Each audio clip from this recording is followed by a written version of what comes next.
I'm Vin. I'm Sori. That's Booby. And Vita, no, I'm sorry, Vita's over there.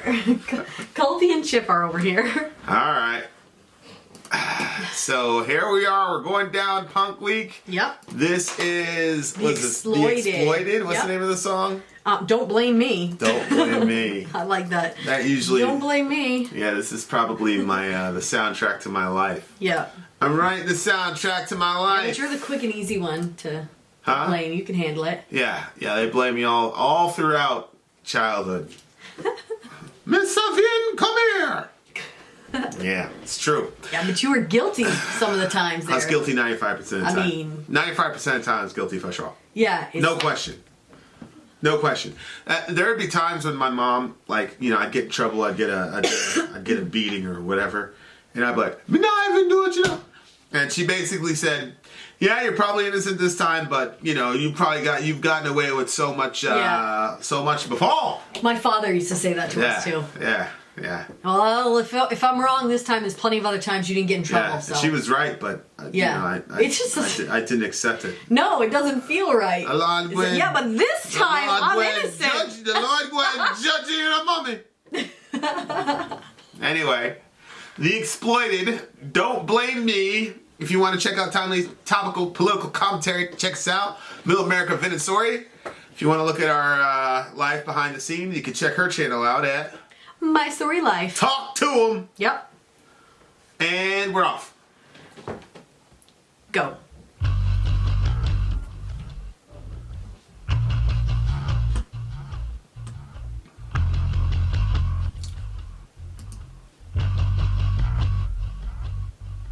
Unique.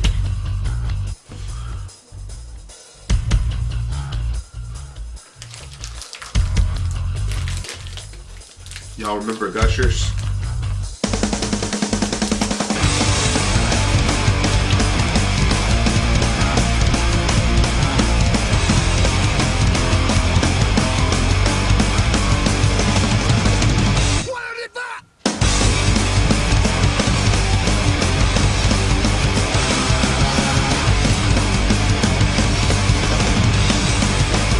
Land on the measures of living seeds. Land in your master active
That's almost like thrash punk.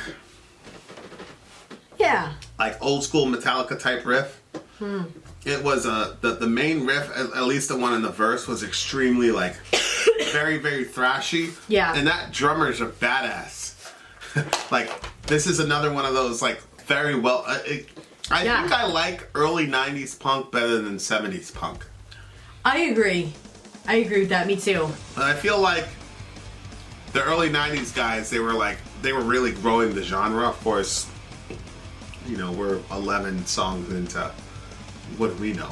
But it just seemed like that these guys took themselves a lot more seriously as musicians. Yeah, I mean, it might have formed into something different maybe before it was supposed to be, like you said, like the kind of underdeveloped, like, sort of sound and just putting it out there. Well, it happens a lot. Like, it's the same thing that happens with black metal. Like, the first, second wave of black metal was all in a basement. The recording was now terrible. And then you end up with Batushka and Magua where they're like, well, yeah, but I just feel like... Because these guys are artists and they're talented. So they're not going to be able to, you know, make terrible... It would be hard to do that. It would be hard to record something and try to make it sound... Right. You know, trashy. Yeah, because you're like, wow, but this really actually sounded really good when we did it, you know? Right. So, and that would be too difficult. That drummer, whoever he is a badass. I mean, that's obvious. Yeah. And so it's like, what are you supposed to do? Tell him to just do, you know, right. basic stuff when he's But anyway, what do you think this? I like this picture. First of all, I just have to say, I've always been super fascinated by mohawks. Me too. Right off the bat, I don't care if you have nothing to say. You have a mohawk and you're starting to talk. I'm stopping to hear what you have to say. When I first came to this country, the mohawk thing was extremely fascinating. I said, "Oh, what up, man?" Especially when it's colored. Oh yeah. I said, "Oh, what up?" She said, "Me explain to you later, one." I said, "Wow, what the hell was that?" Yeah. She said, "Well, the people here, they're a little bit different, you know." A little bit. You know, it was the 80s. I was like, "What is happening?" I said, "Oh, what up?" I want to touch it. You know how Zoe was? You know how Zoe is in public when she's around other people and you're like, "Oh, stop talking so much." Yeah. Yeah, we were in the store. I was holding her hand. I had my little tooth. I said, "Oh, what up?" You did? Oh yeah, like, what? Jamaica, you've never seen something like that before. Well, yeah. So it was just insane. It's I said, have you ever seen a black person do something like that? Not really. Oh, a ton of them, yeah. Straight out like that? Well, not like straight out, but I've seen a lot of black mohawks. I've seen like the short ones. When I went to when you go to the Village in 14th Street in New York City, you know, you get off on the D train, you can see a whole bunch of freaky shit. But in Jamaica, it wasn't like that. Yeah. You know? I remember asking my mom if they like arrest people. For dressing yeah, and she's like, no. I was like, they let them just walk around like that, you know? It was weird. Remember there was that, who's that guy? Kirk Cameron does videos with, Ray Comfort? Ray Comfort, and then Ray Comfort was like interviewing people. Yes. Remember he talked to the guy, actually I think it was on abortion. Yes. The link will be in the description. It's actually, I don't know if they put that public. Yeah. If it's available. Is it like 21 minutes or something like that? Yeah, if it's available. It's an interesting, he interviews people on the streets. I just love it when people on the street get interviewed. Yeah. Because you get to see, like, anyway, but this guy was in there. He's got, like, this kiss tattoo on his neck. And yeah. I think it was a blue mohawk and stuff. Just a super fascinating character. Yeah. Yeah, he was hilarious, that guy. Do you feel like touching it, too? No, I don't feel like touching it. The top, I want to see it. I don't feel like touching it because white people always, you remember when I had my big fro? White people always wanted to touch my hair. I'm like, yo, man. So, no. I never felt like, because I know what that's like, I never felt like touching their hair at all. I never wanted to touch your hair.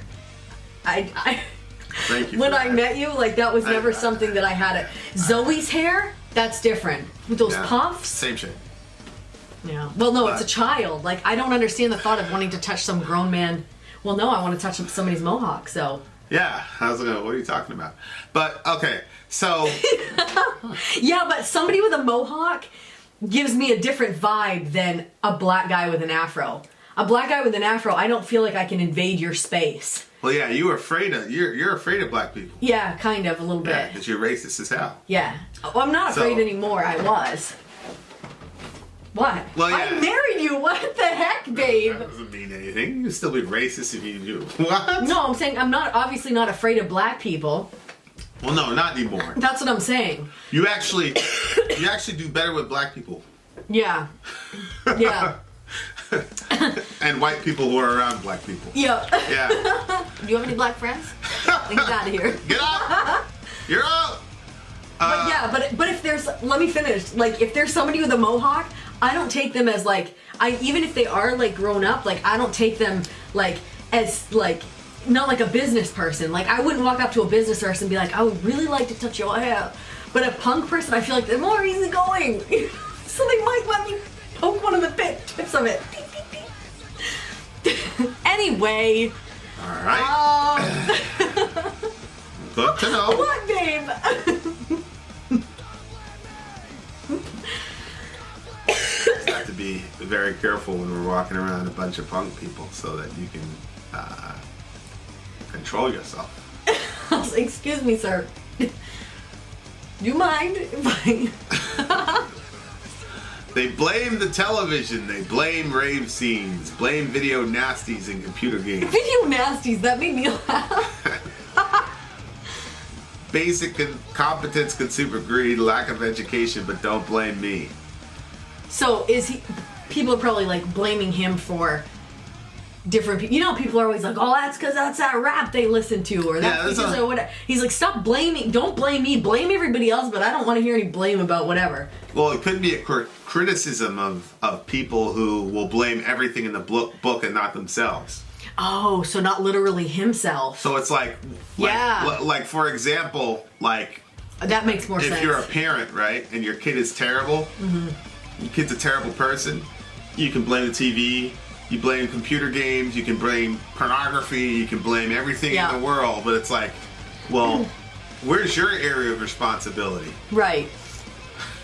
Yeah. You know, like that's one of the major things about parents is that they love to hold these kids to these crazy standards and never hold themselves accountable. And then when it's like, well, what type of parent are you? It's like, you know, what is it?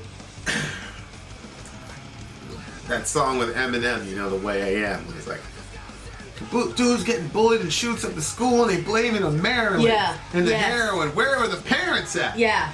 You know, it's like, there's all these things that people do to offload their responsibility and their culpability onto somebody else. So it's like, you're one of those people that sits your kid in front of a TV for, you know, 4.5 hours a day or whatever. And the kid comes out repeating something that they saw on TV or whatever. And then it's like, oh, in my day, you weren't able to watch stuff like that on television. Yeah. As if it's the TV's fault. Like if the TV forced your kid Right. to sit there unattended for 4.5 plus hours. You know, so I think that a lot of it is like what society or the individual does to blame others instead of looking at themselves, which is I think one of the most or misunderstood, and sometimes I feel like personally misunderstood stances that Jordan Peterson takes. Because Jordan Peterson, in response to a lot of the SJW activism, says, clean up your room. Oh, yeah. And people don't get it. Like I was watching a video clip and it was clear the young lady didn't get what he was saying. Because she was saying climate change and da-da-da-da and inequality and all these things and all that. And Peterson says, yeah, but if you address yourself as an individual and you make yourself a better individual and then you can kind of influence your family or your circle. And then once you do that, then maybe you can influence your community and all the rest of it. Yeah. But don't have a messy life or a messy room and then go out there and try to protest on the street and change the world. Right. When you yourself have all these other issues. Yeah. And what he's saying is that all of us are part of a collective. So if all of us have terrible morals and terrible work ethic, it doesn't matter what type of social justice move you make because the populace is full of immoral, lazy people. Right. That's what he's trying to say. He's not saying that none of these issues are important. What he's saying is, you know, if you don't take personal responsibility for whatever portion of your contribution was to this mess that is this mess, then you're missing the point. But so he gets a lot of it's interesting because there's a lot of people that don't have that type of guidance, and so they really appreciate Peterson for that.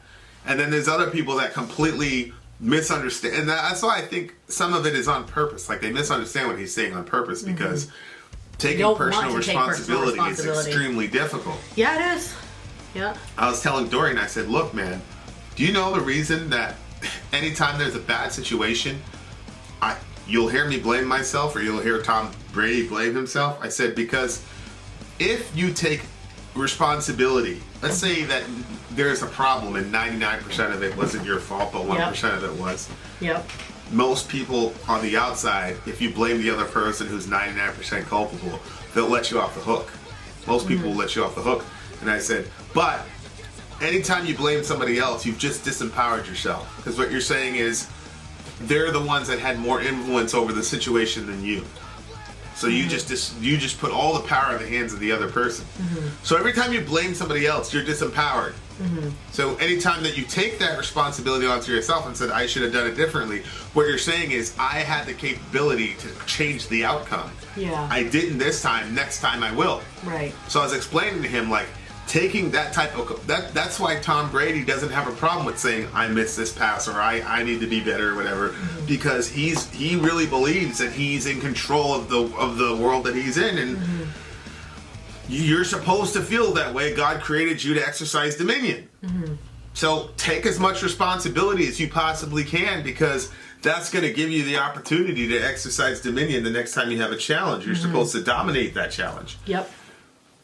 So he was like, oh, okay, blah, blah, blah. Because he's like, I was thinking if I blame myself, then I would be saying I was a bad person. And I'm like, no, it just means that you're not God. That's all it means. It doesn't mean you're a bad person. It means you're not God, but the influence you do have, next time around, you're going to use it to affect the outcome next time. So that was kind of, like, I could tell it was like a paradigm shifter for him. But a lot of societies, that's the problem, is everybody wants to blame everybody else, and nobody wants to take any sort of accountability for why things are the way that they are. Yep. So, blame the Queen Mother, the NHS. What's that, the NHS? It's the National Health Service, which I think is like it's the socialist version of their healthcare system. Oh, okay. Which you know, I want us to replicate in America. But what's interesting here in this song is that as of 1996, people were complaining about it. So obviously it's not a perfect system. Right, yeah. Like, I don't know, and this is coming from a guy who's at least, at minimum, socialistic in my healthcare philosophy. Yeah. But what this is telling us is, even then, people have problems with it. So, blame immigration, blame religious cults. That's really interesting, because he's saying, basically, I'm interpreting this as, don't do that. Yeah. And it's funny because he says blame the Queen Mother, which is what that other song did. Right. Correct. Blame everybody else, but don't blame me, which is the irony, because it's all of our faults at some degree. Yeah. You know. I think you're right. I think that's not what I was originally thinking. He's not, the me is not he himself who's singing it. You're never gonna find the solution in blaming other people. But that's the thing. Like, anytime you're looking for a solution, you always have to correctly diagnose what the problem is. Yeah. And so I stand on this. Kel and Dross, we have this like running disagreement with each other. My perspective is it's human nature that's the problem. We're the problem. And I think this song came pretty damn close to figuring it out. From my perspective anyway. I thought they did a really, really good job. Oh yeah. This is like a very... And it's interesting too, because it can almost be a critique of punk music itself. Yeah. Because punk music... Yeah. You know, like you said, they'll name you. God Save the Queen and all this. Like, it's blaming all these other things, and it's not. It's not taking. There's never anybody that's saying I'm part of the problem in punk music. So it could. which is a really punk thing to do. You know, if that's where he was going, if he was going towards self-critique. Like, I remember one time somebody said something about Jeff Bezos. They said if he donated 1% of his money, it would end all poverty. Yeah. And it was, look at what a jerk Jeff Bezos is. And I simply tweeted, if all of us donated 1% of our property, we would be able to end poverty tomorrow. Yep. We don't need Jeff Bezos. Nope. And it was, oh, how could you say that? Blah, blah, blah. It's like people, they want to just, look. That guy, yeah.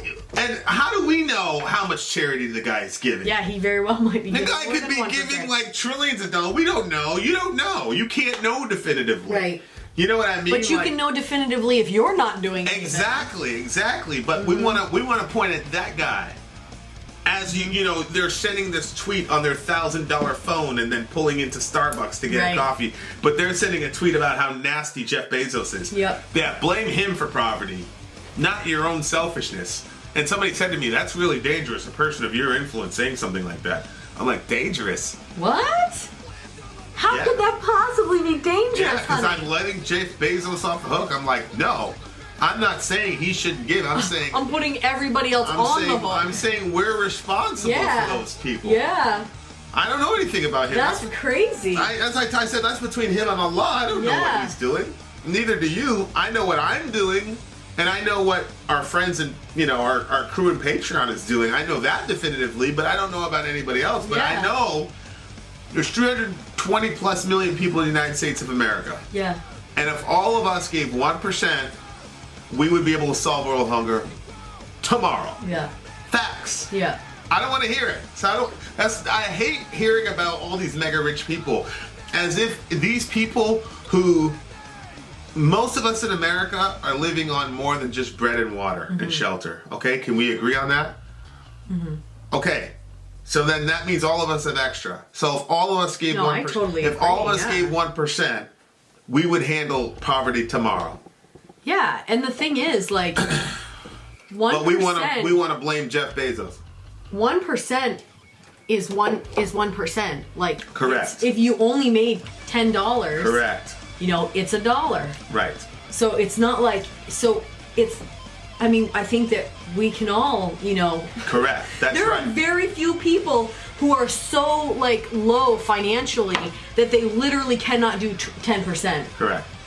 But we all make choices for our comfort or for, you know what I mean? I was in a homeless shelter and people were sharing toothpaste and soap. Yeah. These people had nothing. Yeah. And they were still sharing the nothing that they had. So don't tell me that. The thing is, if you're faithful with little, you're going to be faithful with much. So if you're the type of individual that's not giving or helping poor people now, you wouldn't do it if you were a multimillionaire. Yeah. You would. Yep. I mean, we had when we were working at that that place where we were helping, homeless people and different stuff like that. Like, there were some people that came in and they would say, I don't have any money. I can't Right. But is there something I can do to help? Sure. Right. Go cook some eggs for people. They're Seduct. Yeah. Right. It's not only money that you can give. Right. Give some of your time. Give some of your kindness. I'll tell you, there's nothing that gets me more angry than seeing those types of posts and memes. It gets me so frustrated. Because I know, because I know that it doesn't take much to solve these problems. Yep. And it's just another way to self-righteously shirk your responsibility to love your neighbor. Right.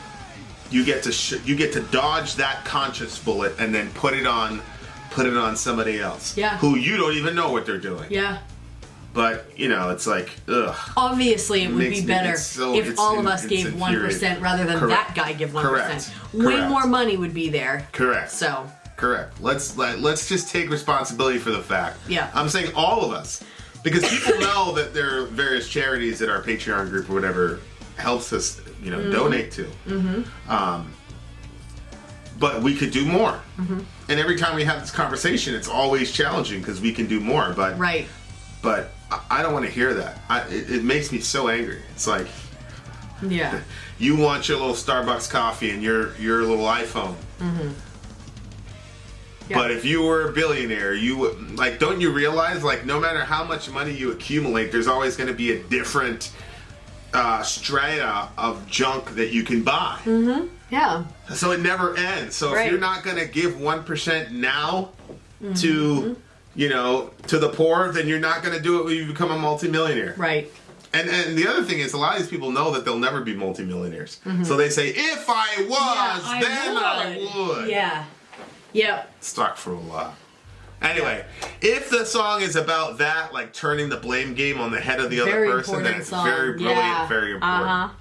What do you give it? Well, then I'm giving it a 10. I really liked it, and I think it's a very important message. Yeah. What Yeah. about you? What do you give it? Yeah, it's a 10 for me too. I feel like this is the epitome of punk right here, in the sense of good instrumentation, good production, smart message, and, you know, musicians really respecting their craft, I think. Not to say that the other punks didn't, but the other punks, like the 70s punk is like the beginning of it. Yep. You know, and this to me represents the growth of what this genre could be and should be. Yep. Again, that's my opinion, but they did a really, really good job here. And on that note, and find some charity or something to give to. Yeah. You know, you don't have to do what our patrons do every month, but I mean, we got to do something. Let's take some responsibility for our neighbor. Yep. Much love to everybody. Vin out. Sori out. Gone.